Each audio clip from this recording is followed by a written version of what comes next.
Umaga po sa atin. Muli, good morning po mga kapatid. Parang naambunan kayo. Ano? Di naman. Okay. Life is full of challenges. Kaya kailangan lagi tayong handa, malakas, may tibay ng loob dahil di naman natin alam kung kailan tayo dadalawin ng mga mabibigat na hamon ng buhay. Kaya mas malaki ang advantage kung ready tayo. Kahit ang mga ulan, kanina raw biglang buhos ng ulan. Yung iba nasa daan, kaya yung iba nating kapatid, basang-basa kanina, umuwi pa para makapagpalit. Kasi biglaan. Di mo naman alam kung kailan biglang uulan. Ang ulan ngayon kasi walang abog-abog. Hindi gaya dati, medyo aambon muna, tapos biglang boom. Ngayon, boom na agad. So, dapat ready talaga tayo. So, laging may payong, laging may kapote sa mga nagmumotor. At kung umuulan at tingin naman ninyo umaambon-ambon na, mag-ready na kayo. Diba? Sa ganyang mga bagay. Dahil, hindi natin alam kung kailan tayo dadalawin ng mga mabibigat na hamon ng buhay. At isa sa mga mabibigat na hamon ng buhay ay yung iwan tayo o iwan natin yung mga taong mahal natin sa buhay. Dahil hindi tayo sigurado na yung taong mahal nyo pa rin habang panahon. O yung taong nagmamahal sa inyo ay mahal pa rin kayo bukas. Pwedeng magkalayo ng loob sa isang araw, sa isang iglap, pero wag naman sana. Pero be ready kung mangyari yon para manatili tayong buo, masaya, kahit nawawalay tayo sa mga mahalagang tao sa buhay natin. Ito ang tema ng Genesis 21 na ating pong pag-uusapan. Kung paanong si Ismael na anak ni Abraham ay nagkalayo sila, tatay at anak, asawa at anak si Hagar, nagkalayo-layo sila dahil sa maraming mga kadahilanan na pag-uusapan natin today. Let's start in verse 1 and 2. Pinagpala ni Yahweh si Sarah, tinupad ang kanyang pangako. Ayon sa panahong sinabi ng Diyos, si Sarah nga ay nagdalang taot ng anak ng isang lalaki kahit matanda na noon si Abraham. So God fulfills His promise to Abraham and Sarah. Kahit matanda na sila.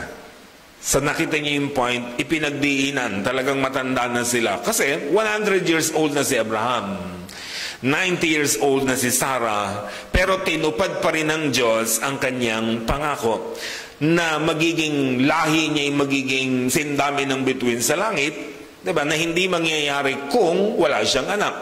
Pero ngayon natupad na yung kanyang pangako sa mag-asawa. 25 years in the making si Isaac. Nung tawagin ng Diyos si Abraham, 75 years old siya. Si Sarai naman po ay 65. So inabot sila ng 190, meaning 25 years bago natupad yung pangako. But still, tinupad pa rin ng Diyos yung kanyang pangako. That's the point. Yun ang mahalaga.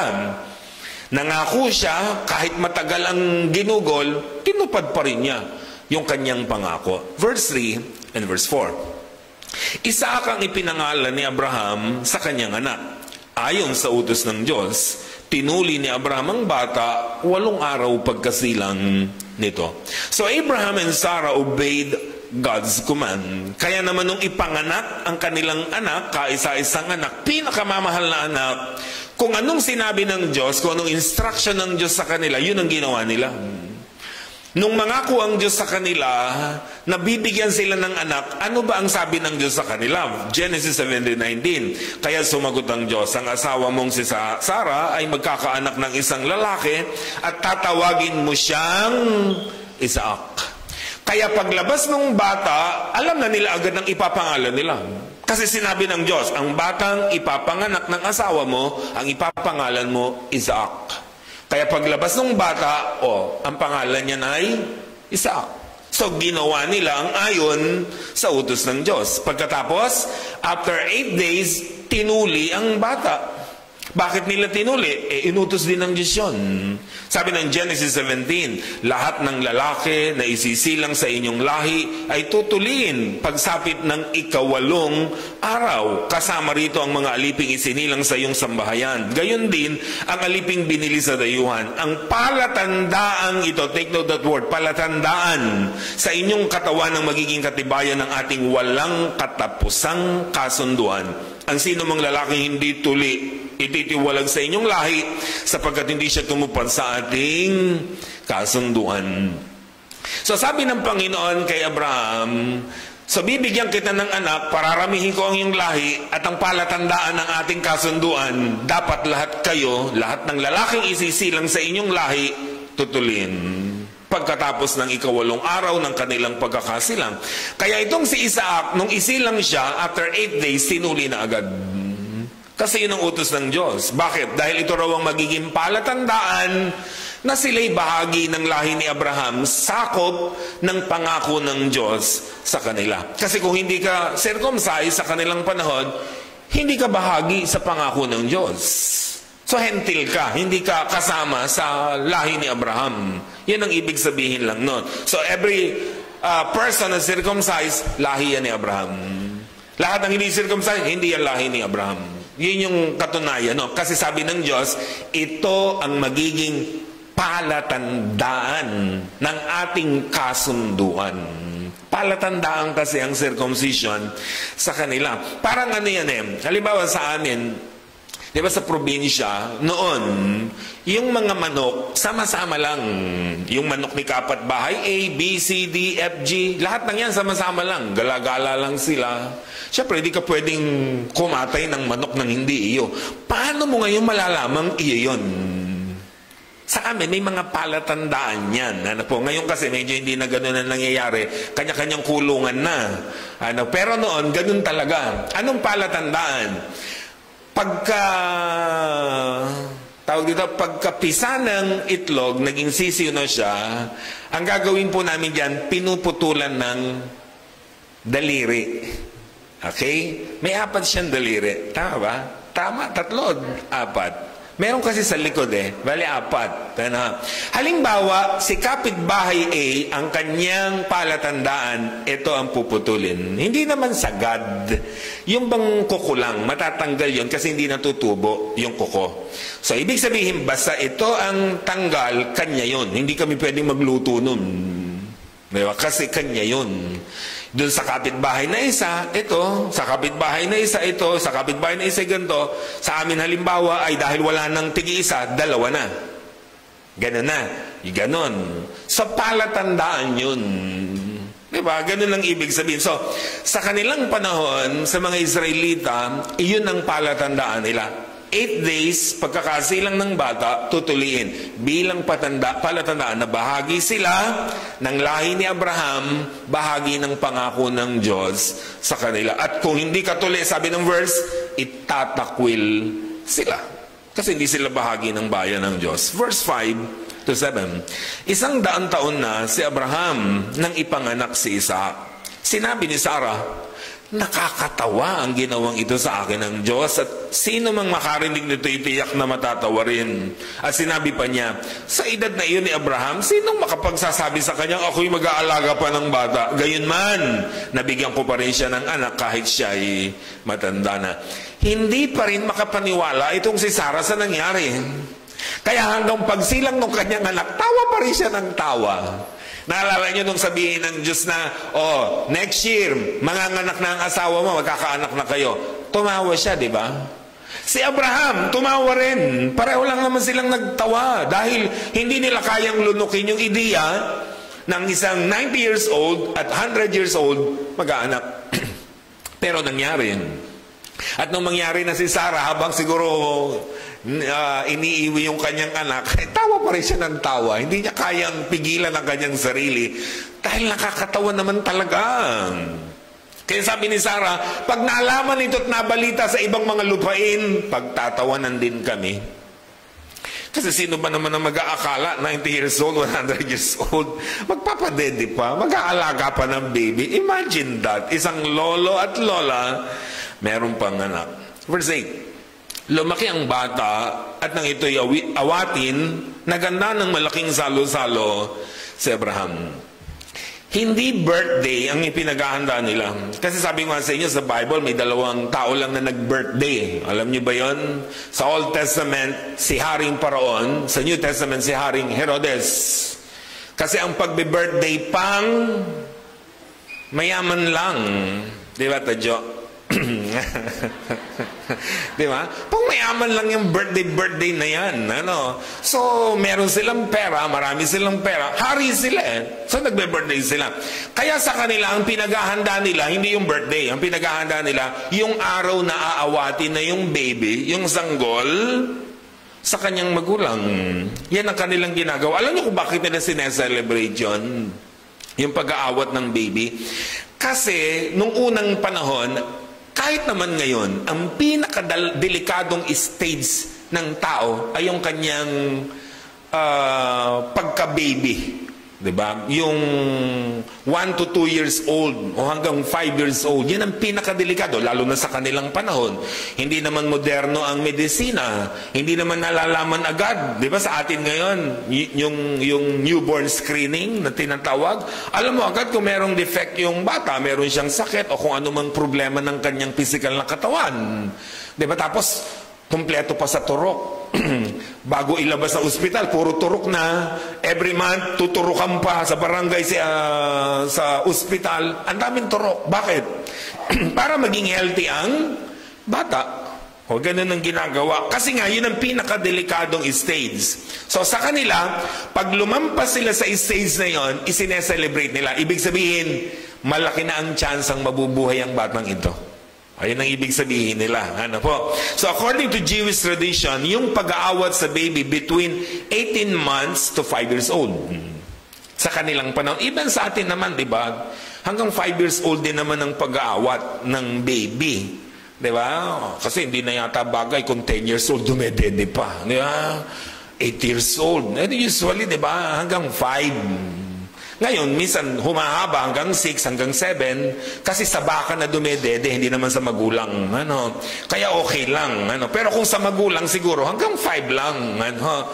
O minsan hanggang 4. Ano? Pero kung sa baka, ano? Tagal-tagalan nyo kahit 10. Ano? Walang problema yun. Ano? Pero ganun ang point nila mga kapatid. So between 18 months to 5 years old, inaawad sila. Gaya po ni Samuel, nung ipinangako siya ng kanyang nanay, kasi yung nanay niya hindi magkaanak-anak, si Hana. Sabi niya, bigyan niyo lang po akong anak, ihahandog ko po siya sa inyo. Pagkaawat ng sanggol, dinala agad sa templo. Diba? So, alam nga naman papayag si Eli na mag-aalaga ng sanggol doon. So, yung edad ng pag-aawat sa kanilang panahon ay mula siguro 2 years old to 5 years old.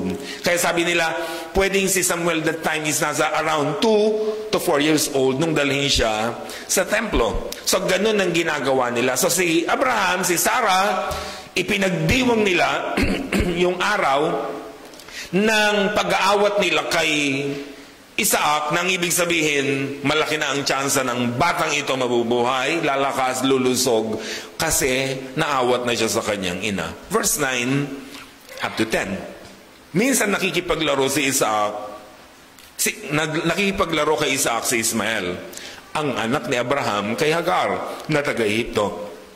Nang makita ito ni Sarah, sinabi niya kay Abraham, palayasin mo ang aliping yan at ang kanyang anak, sapagkat ang anak ng aliping yan ay hindi dapat makibahagi sa mamanahin ng anak kong si Isaac. So Sarah wants Abraham to cast out both Hagar and Ismael. So nung nakita niya si Ismael at saka si Isaac na naglalaro, sabi niya, parang masyadong close yata ang dalawang batang ito at mahirap ng paghiwalayin pagdating ng araw. So anong ginawa nung nanay? Sabi niya sa kanyang asawa, palayasin mo yan. Palayasin mo yung si Ismael at saka yung si Hagar. Ayokong narito sila. Sabi niya, dahil ayokong mayroong kahati ang anak ko sa kanyang mamanahin. Nakita niyo mga kapatid, si Sarah ang gumawa ng sarili niyang multo. Bakit? Kanino ba ideya ang si Hagar ay gawing asawa ni Abraham? Kanino ba ideya na kailangan magkaroon sila ng anak na magiging anak din nilang mag-asawa. Kay Sarah lahat yung ideya na yan. Pagkatapos itong si Abraham pinahihirapan ng kanyang loob. Kasi mahirap yung para kay Abraham.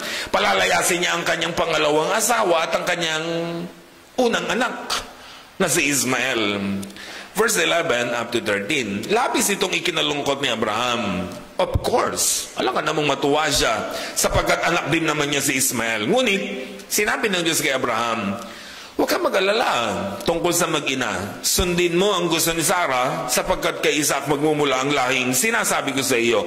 Ngunit ang anak mong iyan kay Hagar ay magkakaanak din ng marami at sila'y magiging isang bansa dahil anak mo rin naman si Ismael. Sa nalungkot si Abraham dahil sa sinabi ng kanyang asawa na si Sarah na palayasin ang kanyang mag-ina. Pero sabi ng Diyos sa kanya, sundin mo na lang asawa mo. Sumunod ka sa kanya. Dahil yung pangako ko, hindi lang para sa anak mo. May pangako rin ako para sa kanya. Dahil anak mo rin naman si Ismael. So huwag kang mag-alala, hindi ko siya pababayaan. Imagine yung mga kapatid, nung ipanganak si Ismael, 86 years old si Abraham. So ngayong 100 years old na siya, ilang taon na si Ismael? 14 years old. So ang pagitan ni Isaac at Ismael ay 14 years. So meaning, 14 na taon na naging kaligayahan ni Abraham si Ismael sa kanyang pangungulila, sa kanyang katandaan na wala pa rin siyang anak. Diba? Tapos ngayon palalayasin niya. Napakabigat yata nito para kay Abraham. Pero syempre, alam mo naman ang mga babae, masyadong ma-impluensya noon pa man. Hindi lang halata. Nakita nyo kay Eva at Adan, ma-impluensya. Kay Abraham, ang laki-laki ng impluensya din niya. Di ba nitong si Sarah? Kaya nga sila nagkakadapahamak dahil sa impluensya nito. So under God's instruction, Abraham puts out Hagar and Ismael. Sabi ng Diyos, huwag kang mag-alala, akong bahala sa mag-ina mo, ibe-bless ko rin ang anak mong si Ismael kasi anak mo rin siya. So ibe-bless ko rin siya. Verse 14 up to the following.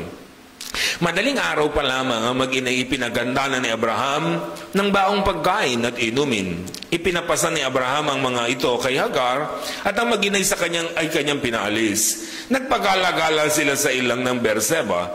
Nang maubos na ang dalang tubig, iniwan ni Hagar ang kanyang anak sa ililim ng isang mababang punong kahoy at naupo ng may 100 metro mula sa kinaroroonan ng bata. Bakit niya iniwan ang kanyang anak? Sabi niya sa sarili, di ko matitiis na makitang mamatay ang aking anak. Samantalang nakaupo siyang nag-iisip, umiiyak naman ang bata. So God preserves Ismael and Hagar in desert. Maaga pa, inihanda na ni Abraham yung kakailanganin ng kanyang mag-ina bago niya palayasin. So pinaghanda siguro sila ng mga ramit, pinaghanda ng pagkain, tapos pinabaunan ng tubig. Ang problema, yung mag-ina, wala namang alam kung saan pupunta. Ganyan ang mga pinalalayas, di ba? Hindi alam kung saan pupunta.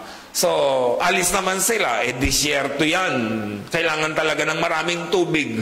Hindi naman agad-agad nakakakita ng mga tubig at mga balon sa kanilang lugar kasi disyerto yon. So, lakad sila ng lakad, naubos na ang pagkain, naubos na ang tubig.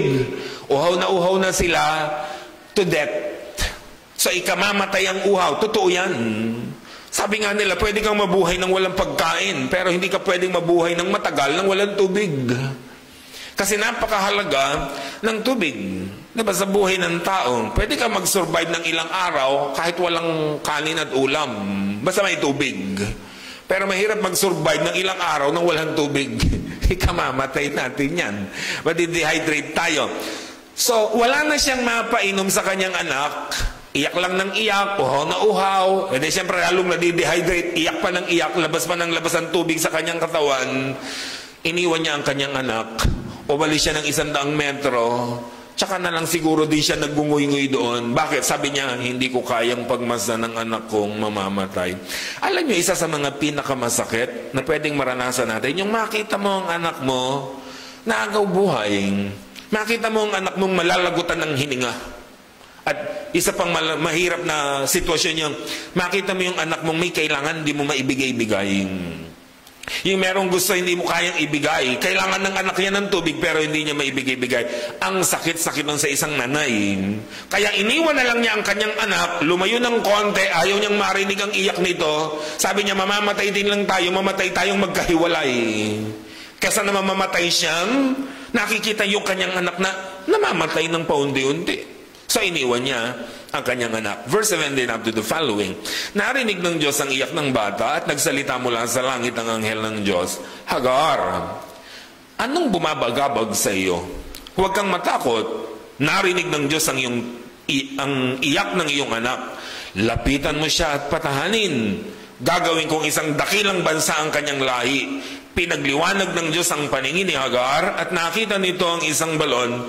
Pinuno niya ng tubig ang dalang sisidlan at pinainom ang bata. Hindi nga pinabayaan ng Diyos si Ismael. Ito'y lumaki na sa ilang ng paraan at naging mahusay na mga ngaso. Ikinuha siya ng kanyang ina na mapapangasawa mula sa lupain ng Ehipto. So God's provision for Hagar and Ismael. So sabi nung talataan, kinausap ng Diyos through an angel si Hagar kasi nag-iiyakan na yung mag-ina, pare-pareho na silang uhaw na uhaw at ikamamatay yung uhaw. Sabi ng angel, ano bang kinababagabag mo? Balikan mo ang iyong anak, patahanin mo siya, akong bahala sa inyo. Akong bahala sa anak mo, sabi niya. Yang anak mong yan, pararamihin ko rin ang lahi. Alam niyo kung kailan naganap yon? Chapter 25. Kung si Isaac, meron siyang Jacob na magdadala ng 12 tribes. Si Ismael, meron din siyang 12 tribes. Pinarami rin siya. Dumami yan. Kaya sakop nilang lahat, di ba, ng lahi ni Isaac at lahi ni Ismael ang Middle East. Na ngayon ay nagbabangay na naglalaban-laban. Dahil kagagawan ni Sarah. Yung magkapatid hanggang ngayon nagbabanggaan. Di ba? Ganun lang naman yon. Kasi mula noon talaga nag-aaway na yan. Naglalabanan na. Dahil magkapatid sila, nag-aagawan sila ng lupa, ng pamana ng kanilang mga magulang. So God's provision for Hagar and Ismael, sabi ng Diyos kay Hagar, tahan na, balikan mo ang anak mo, patahanin mo siya dahil akong bahala sa inyo. Namulat ang mata ni Hagar, nakita niya ang isang balon. Siguro dahil iyak siya ng iyak, hindi niya napansin na may balon na pala ron. And then nung matigil ang kanyang pagluha, nakita niya, oh, may balon. Yun ang kanilang ininuman. Pagkatapos lumaki si Ismael, sabi ro naging magaling na mga ngaso, at nung malaki na ay ikinuha siyang mapapangasawa. At yun na nga ang nangyari sa chapter 25. Lumaki ng lumaki, lumawak ng lumawak ang kanyang angkan, ang kanyang lupain, dahil pinagpala rin siya ng Panginoon. Tapos ang kwento. Anong kwento nito sa atin today? Number 1, God is faithful to His promise. Never kang mabibigo sa Diyos. Pag sinabi ng Diyos, count it. Pag sinabi ng Diyos that I will never leave you nor forsake you, believe it. Claim it. Pag sinabi ng Diyos that I will supply all your needs, believe it. Paniwalaan natin sa ating mga buhay. Sabi ng Diyos kay Abraham at Sarah, umalis kayo sa lugar na yan, pumunta kayo sa ituturo ko sa inyo, bibigyan ko kayo ng anak, pararamihin ko inyong lahi. Tinupad ba niya?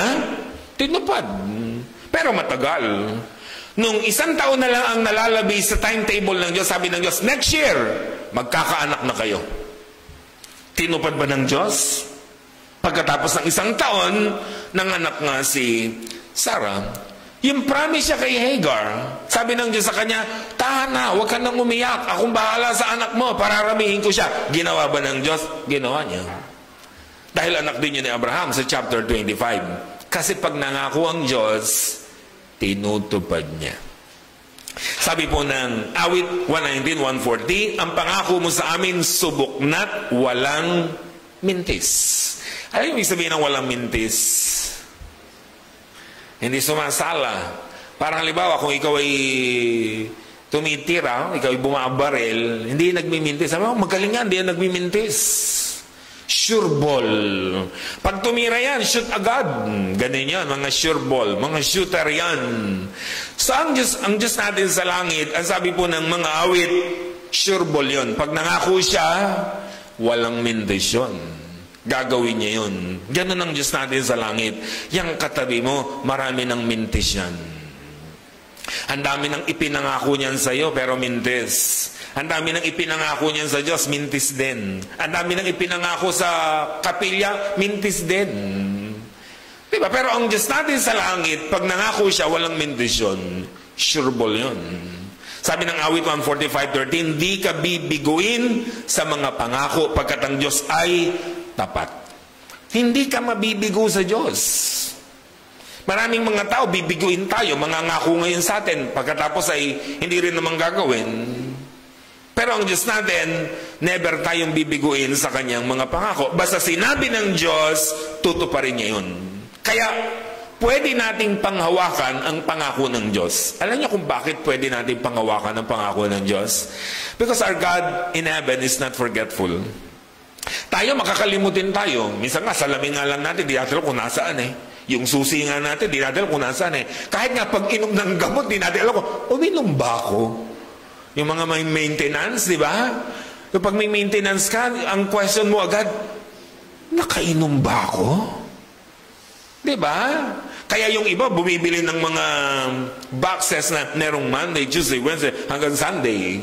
Para pagbukas mo, nakainom ba ako pagbukas? Ah, oo, nakainom ako. Ah, oo, hindi ako nakainom. Kasi makakalimutin tayo. Di ba? Marami tayong promises, nakalimutan na natin at kinalimutan na natin. Maaring sa tao, maaring sa Diyos, at maaring sa church. Dami natin mga promises. Sabi mo, hindi ka na-aab. Sabi mo, nung mag-January 1, sabi mo, lagi na po ako magkakapilya, Panginoon. Diba? Anong ending? Tinupad? Sandali. Hindi na po ako malilate, Panginoon. Ano po? Joke yun. Huwag ka maniwala. Ano? Alam na ng Diyos ko, nagjo-joke tayo eh. Ano? Oh. Ganun ang ibig sabihin. Kasi makakalimutin tayo. Dami natin promises kinakalimutan. Deuteronomy 4:31. Siya'y mahabagin. Hindi niya kayo pababayaang malipol pagkat hindi niya kakalimutan ang kanyang tipan. Hindi niya makakalimutan ang kanyang pangako. Ganyan ang Diyos natin sa langit. Pag nangako siya, hindi niya kinakalimutan yun. Sureball yun. Diba? Our God is not a liar. Hindi sinungaling ang Diyos. Katulad ng katabi mo. Diba? Numbers 23:19. God is not a man that he should lie. Nakita niyo yung comparison ng Bible. Sabi niya, hindi katulad ng tao ang Diyos. Hindi siya sinungaling. Anong pagkakaintindi natin? Kasi ang tao, sinungaling. Diba? Yun ang ibig sabihin lang niya. Pag nilinaw mo yan, so hindi tayo katulad ng Diyos, hindi siya sinungaling. Meaning, kasi tayong mga tao, sinungaling tayo. Pero ang Diyos natin, hindi siya nagsisinungaling. Pag sinabi niya, gagawin niya yun. Pag ipinangako niya, tutuparin niya yun. Pero tayo, sabi nga, marami na tayong ipinangako, nauwi sa pagkakapako. Dahil hindi naman natin tinutupad sa ating mga sarili. Kaya mahalaga, pag nangako ka, pag may sinabi ka, tuparin mo. Gawin mo. Pinaninindigan natin ang ating pong mga salita. Another, our God is promise keeper, not a promise breaker. Joshua 23:14. Now I am about to go the way of all the earth. You know with all your heart and soul that no one of all the good promises the Lord your God gave you has failed. Every promise has been fulfilled. Not one has failed. Ang ganda-ganda ng verse. Ni isa, sabi niya, walang nagmintis sa pangako ng Diyos. Walang hindi tinupad ang Diyos. Meaning, kasi ang Diyos natin sa langit, promise keeper siya. Hindi siya promise breaker. Hindi siya taga-sira ng pangako, kundi tagatupad siya ng kanyang mga pangako. At bakit kaya niyang gawin yun? Because our God is able to keep His promise. Alam niyo kung bakit ang tao hindi nakakatupad sa pangako? Kasi limited tayo. Ang Diyos natin limitless. Sa Diyos natin, all things are possible. Sa atin, imposible. So, ibig sabihin, kaya ang Diyos natin sa langit, pag nangako, kaya niyang tuparin because He is able, diba, to do His promise. Yan ang kagandahan niyan, mga kapatid. He is able. Sabi ng Genesis 18:14, mayroong bang di maaari sa akin? Tulad ng sinabi ko, babalik ako sa isang taon, pagbabalik ko ay may anak na siya. Sabi ng Panginoon kay Abraham, may sasabihin ako sa iyo, ha? Nung dalawin siya nung 3, kasama niya 2 angel. Sabi niya, next year, may kilik-kilik na kayong baby. May anak na kayo. Anong ginawa ni Sarah habang nakikinig doon sa may tolda? Tawa siya ng tawa. Hindi niya kayang lunukin yung ideya. Anong sabi ng Diyos? Ba't tumatawa ka dyan, Sarah? Aba, hindi po ako tumawa. Tumatawa ka, sabi ng Diyos sa kanya. Pero ito tatandaan mo, sabi ng Diyos, meron bang hindi kayang gawin? Meron ba ako hindi kayang gawin? Sabi niya. Wala. Si Mary, nung siya ay magbubuntis, sabi ng angel, ikaw ay mapalad, magbubuntis ka, ipapanganak mo'y ganito, ganyan, ganyan, ganyan. Ano sabi ni Mary? Paano po mangyayari yon? Birhin pa po ako. Wala pa po akong asawa, di pa nakakakilala ng lalaki. Ano sabi ng angel? Bakit? Meron bang hindi kayang gawin ng Diyos? Basta sinabi niya, ipinangako niya, gagawin niya yon. Kasi ang Diyos natin, He is able to keep His promise. Number 2, God's timetable are different from ours. Mas okay sana kung ipinanganak si Isaac ng mas maaga. Sana walang Ismael. Kung nung tawagin sila from Ur, pinapunta sa Kanaan, pagkatapos ay binigyan sila ng agad ng anak, maiisip pa ba nilang kunin itong si Hagar para gawing baby maker? Hindi na.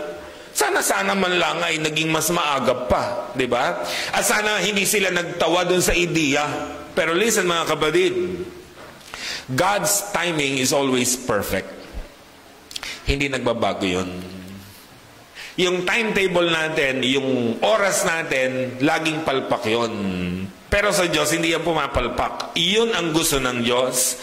Iyon ang dapat niyang makita, kaya yun ang ginawa niya. Kaya napansin niyo kung minsan, may mga tao gusto nang mamatay, pero hindi mamatay-matay. Kasi hindi pa nila oras. Meron namang ayaw pang mamatay, pero namamatay na. Kasi yun ang timetable ng Diyos. Iba ang timetable natin, iba ang timetable niya. Gusto mo pang mabuhay, ayaw na ng Diyos, bahala na siya. Sa bawat isa sa atin. Kaya sabi ng unang Pedro 3:8, mga minamahal, huwag ninyong kalilimutan ang Panginoon na isang araw ay tulad ng 1,000 taon. At ang 1,000 taon ay tulad ng isang araw lamang. Nakita niya, sabi niya, yung 1,000 years sa Diyos, sabi niya, 1 day lang yun.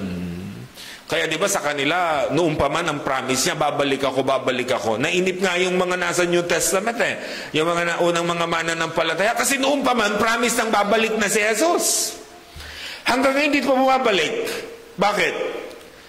Kasi 2 days pa lang sa Diyos Kasi 2,000 pa lang, di ba? 2 taon pa lang yun sa Diyos. Di ba? Ganun ang ibig sabihin. Iba kasi ang timetable ng Diyos. Kaya, huwag laging magmadali. Huwag magmadaling ma-promote. Huwag magmadaling yumaman. Huwag magmadaling gumaling. Huwag magmadaling maging maayos ang lahat. Huwag magmadaling matapos ang problema. Dahil kung minsan pag nagmamadali tayo, palpak ang ginagawa natin. Diba? Always wait for God's timing. Kasi laging perfect ang timing ng Diyos. Basta magtiwala lang tayo sa Kanya. Sabi ng kanta, in His time, He makes all things beautiful. Basta in His time. Basta oras ng Diyos ang sinusunod natin, He makes all things beautiful. Pero kapag ang sinusunod natin yung timetable natin, yung gusto natin, yung gusto ko ngayon na, gusto ko next week na, gusto ko next month na, pag yung timetable natin, palpak yun. Pero sa Diyos, laging right timing yun. Yun ang pinakamabuti. Pangatlo, breakups with the one you love is so painful. Itong si Hagar, mga kapatid, ang ganda-ganda ng relasyon niya sa mag-asawang si Sarah at saka si Abraham. Kaso dumating ang isang araw, itong si Sarah, malikot ang utak. Sabi niya, wala tayong anak. Anong gagawin natin? Matanda ka na, matanda na ako. So anong gagawin? So 85 na si Abraham that time, 75 na si Sarah. Paano pa tayo magkakaanak? Yun ang ideya nung mag-asawa. So sabi ni Sarah, sige, bibigay ko sa iyong alipin ko, gagawin mo siyang asawa para magkaanak tayo. Nung mangyari ang lahat ng ito, nagkadilo-dilubyo na ang buhay ni Hagar. To the point na palayasin sila. Sabi ng Genesis 16:4, matapos silang magsama bilang mag-asawa, nagdalang tao si Hagar. Kasi sa kanila, common naman yun. Magkapatid nga sila, pwedeng mag-asawa eh. Pwede sila mag-asawa ng marami sa kanilang panahon, di ba? Dito nagsimula ang kalbaryo ni Hagar. Lalo na nung magkaanak sila ni Sarah. Diba? Nung magkaanak sila, nung gusto na nila palayasin. Sabi ng Genesis 16:5-6, dahil dito sinabi ni Sarai kay Abram, ikaw ang dahilan ng paghamak sa akin ni Hagar sa akin. Alam mong ako ang nagkalob sa iyo ng alipin mong ito. Bakit niya ako hinamak ngayong siya'y nagdadalang tao? Si Yahweh na ang humatol kung sino sa atin ang tama. Sumagot si Abram, alipin mo naman siya, kaya gawin mo kung anong gusto mo. Pinagmalupitan ni Sarai si Hagar, kaya ito tumakas. Nung ito ay nagbubuntis pa lang, itong si Sarah, nainggit na. So, anong ginawa? Ginulpi, minaltrato, naglayas tuloy yung si Hagar. Yun ang kanyang ginawa. So, pinagmalupitan, kaya naglayas. Tapos ngayon, sa chapter 21, anong ginawa? Pinalayasan ng tuluyan. Sabi ni Sarah, ayokong narito yan, palayasin mo yung mag-ina. So, anong ginawa ni Abraham? Pinalayas sila. Anong nangyari kay Hagar? Naglayas, umalis, bitbit ay kapiranggot na pagkain at tubig. Nung maubusan, malapit na silang mamatay. Buti sinakulohan ng Diyos. Kasi yun ang karanasan ng mga taong iniiwan at hinihiwalayan. Hindi alam ko anong gagawin. Diba? Kaya itong si Hagar ay talaga namang torture na ang utak. Wala nang makain, wala nang mainom. Yung anak niya ay mamamatay pa. So hindi na niya alam ang kanyang gagawin. Maraming nag-iibigan ang nagpapakasal at nakakakita ng bituin habang ikinakasal. Habang naglalakad sa aisle, nakakakita ng mga bituin. Pagkatapos ng kasal, ibang bituin ang nakita. Dahil nabubuntal. Kaya hindi nagkaroon ng happy ending ang kanilang buhay. Dapat sana and they live happily ever after. Pero hindi ganun na nangyari. So yung happy ending sana ni Hagar dahil nabigyan niya ng anak si Abraham, 14 years na pangungulila nung mag-asawa na punan ni Ismael, tapos ngayon palalayasin sila. Gaano kasakit sa mag-ina yun? Ginamit sila ng mag-asawang ito. Diba? Kaya napakabigat nito. Pero sinaklolohan sila ng Diyos. Sabi ng Diyos, huwag kang mag-alala. May promise ako sa anak mo. Pararamihin ko rin siya, gagawin ko siyang isang malaking bansa. Kaya naman natauhan itong si Hagar, nagkaroon muli ng magandang kalooban dahil may pangako ang Diyos na alam naman niya ang Diyos natin sa langit ay tumutupad sa kanyang pangako. Mga kapatid, sa umagang ito, bigyan natin ng pansin ang ating po mga pinag-usapan. Magkaroon tayo ng mga pagninilay at magkaroon ito ng mga personal na aplikasyon sa ating mga buhay. Tatandaan po natin palagi, ang Diyos tapat siya sa pangako. Never siyang nagmintis. So kapag may nabasa kayong promise sa Bible, claim it. Believe it. Tandaan niyo palagi, huwag tayo nagmamadali. Dahil lagi nating hintayin ang kalooban ng Diyos, ang timetable ng Diyos. Huwag yung gusto natin, huwag yung timetable natin. May right timing ang lahat ng bagay sa mundong ibabaw. At higit sa lahat, mga kapatid, kung meron tayong mga karelasyon, mga kamahal, mga anak, mga kapatid, mga asawa, o kung anumang mga relasyon meron tayo, huwag natin silang iwan. Patuloy natin silang mahalin dahil alam natin kung gaano kabigat ang pwedeng idulot nito sa kanilang buhay. Let's pray. Lord, thank you po sa inyong mga paalala, sa inyong mga pagtutuwid, sa inyong pagtuturo sa bawat isa po sa amin upang hindi lang po kami makinig, kundi matuto po kami, makita namin ang mga gabay at panuntunan ninyo na kailangan namin sa aming pang-araw-araw na buhay. Nawa po, Panginoon, ang Genesis 21, magkaroon ng personal na aplikasyon sa buhay po namin. Muli, ang blessing niyo sumagana sa amin in Jesus' mighty name.